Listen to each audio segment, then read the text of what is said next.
Olha, é exatamente o contrário de estratégia, é não ter estratégia nenhuma.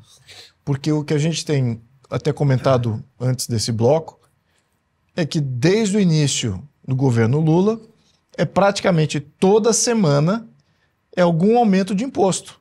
Desde então, estamos falando aí de 2 anos e meio já nessa brincadeira de aumentar imposto toda semana. Achar onde vai, aonde que está isento, onde que não está regulamentado, aonde que pode aumentar imposto, criar novos impostos. Toda semana é uma novelinha de imposto.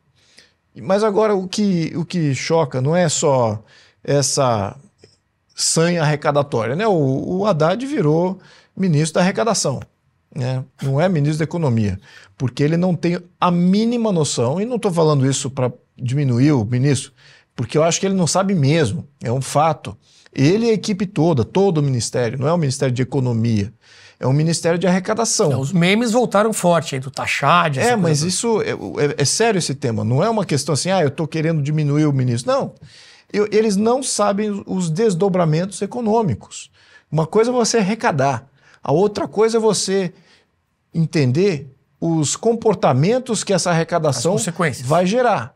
Né? Comportamentos de receio, será que eu invisto no Brasil? Se continuar assim, qual é a previsibilidade se ele continuar toda semana mexendo em alguma coisa tributária?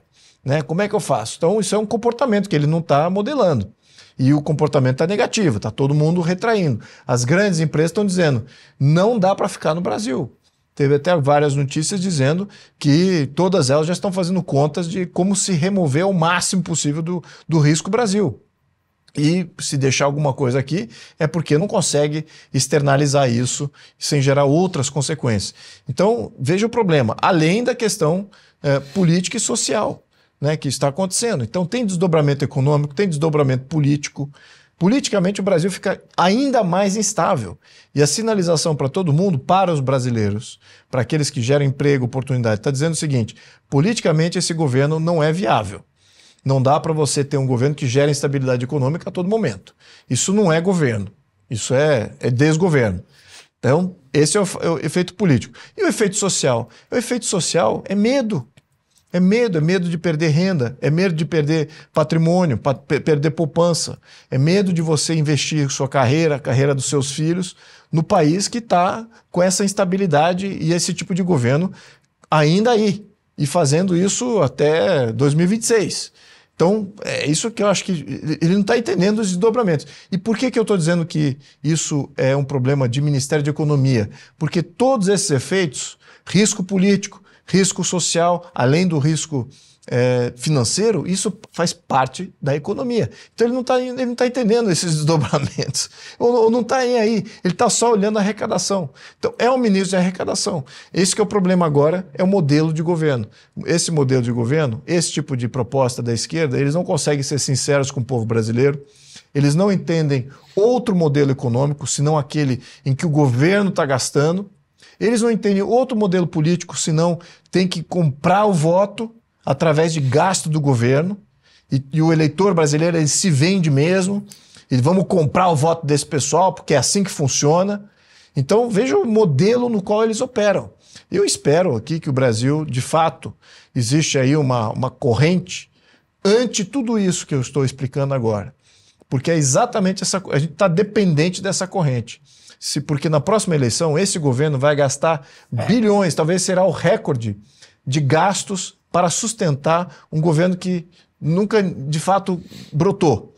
Então veja o impacto que isso pode gerar agora, na economia. Essa bomba vai explodir no colo de alguém. Ou exato. Do próprio Lula, ou quem indicar para essa próxima eleição, ou do opositor, também seja quem for, que aí vai ter que desarmar essa bomba, ainda corre o risco de levar a culpa, né? Tá vendo?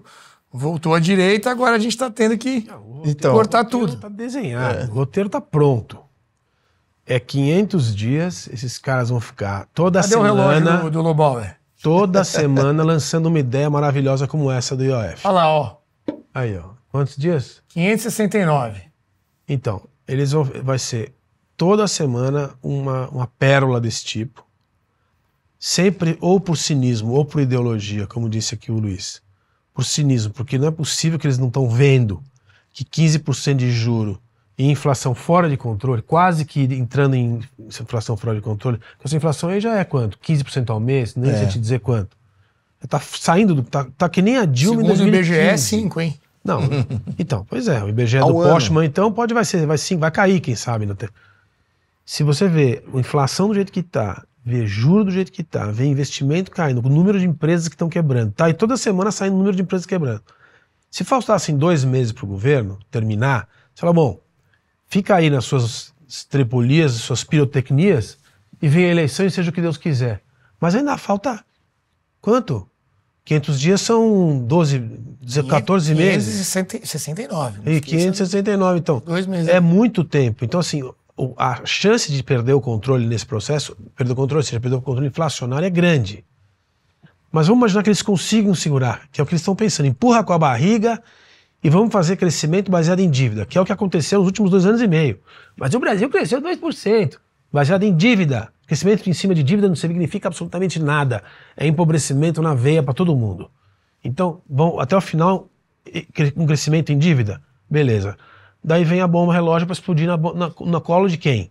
Se explodir no colo do vizinho, que é o que eu acho que vai acontecer, a oposição, seja lá qual for, vai levar, vai ficar com o ônus da bomba que vai ter que explodir, fazer todas as medidas que esses canalhas nunca fizeram. Fazer corte, né? Como sempre fizeram isso com Minas Gerais. Popular. Eu conheço por dentro, fizeram isso com o Zema. Eu conheço por dentro. O Zema teve que trabalhar 4 anos para desfazer as pirotecnias do Pimentel, tá certo?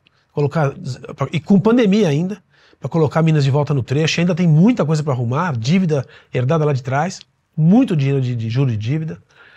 Então, assim, é isso que eles sempre fizeram, nível municipal, nível estadual e nível federal. Se ganharem, aí vai ser aquilo que a gente viu na Argentina. Vão ficar naquele governo que tinha, como é que chamava aquele ministro da Fazenda, que a gente estudou aqui até junto, que depois quis ser presidente, o sujeito tinha uma inflação de 100% ao mês e queria ser presidente da República. Vão viver no mundo de Nárnia. Exatamente. Mundo de Nárnia. Mas anterior, só uma parte aqui. Anterior, na eleição do Fernandes, a inflação já estava em descontrole. Então, eles fizeram não conseguiram parar os gastos, não conseguiram conter gastos, a inflação já estava explodindo. Entrou o Fernandes e falou assim, puxa, a coisa está tão ruim e que eu vou fazer ela piorar mais ainda. E conseguiu piorar de tal maneira que agora você tem o efeito Milei, que vem aí de fato de um resgate. Mas o que a gente está vendo ali... Sérgio Massa, o ministro. Oi? Sérgio Massa. Exato, o candidato. Ministro da Economia. Mas só um comentário. Aqueles dias que a gente está vendo lá, é os dias de voo de galinha, que esse governo ainda vai querer sustentar. Porque depois vem o pouso da galinha. E eu sempre falo isso, quem é de fazenda sabe o quanto dura um voo de galinha, como é feio ver uma galinha voar. E é mais feio ainda ver ela pousar. Quem já viu galinha pousar depois de um voo, é um desastre. Então é exatamente isso que está acontecendo. A população precisa entender que o jogo é com ela. Esse gasto todo, esse investimento todo, por que o Lula está fazendo tudo isso? É para comprar o voto do eleitor. O eleitor precisa entender. Então ele está gerando inflação e tudo, porque ele está querendo gerar emprego que não vai ser sustentável, fazer toda sorte de subsídio que não vai ser sustentável. É só até a eleição, é só até você falar que agora ele quer que dá energia elétrica de graça, aí o povo vai lá e fala, olha que bacana, como é bom esse presidente. O custo disso vai explodir em 2027. Né? Seja lá na mão deles próprios ou na mão, e aí vai ter uma outra narrativa para cobrir tudo isso. Então é isso que é o jogo. E espero que essa corrente de consciência esteja acontecendo.